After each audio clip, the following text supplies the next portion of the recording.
Кыргызстанда алдоо жолу менен жарандардын мүлкүнө ээ болгон киши Москва шаарынын аймагында жашырынып жүргөн жеринен кармалды. Бул тууралуу Ички иштер министрлиги билдирди. Ыкча мүлүктөө иш-чараларын жүргүзүү учурунда Москва шаарынын аймагынан Ош облусунун тургуну 1978 жылы туулган КК аттуу жаран кармалды.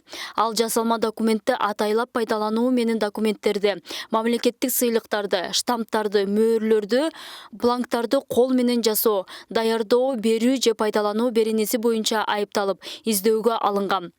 Шектүү 2010-жылы жеке нотариус менен алдын ала сүйлөшүп алып, турак жайдын ээсинин жеке макулдугу жок, өзү үй ээсинин колун жасап койгон. Андан соң кылмыштуу жол менен кыймылсыз мүлктү өзүнө ыйгарып алган. 2012-жылы кылмышкер кыймылсыз мүлктү банкка коюп, 300 000 сом өлчөмүндөгү насыяны өз жубайына каттаган.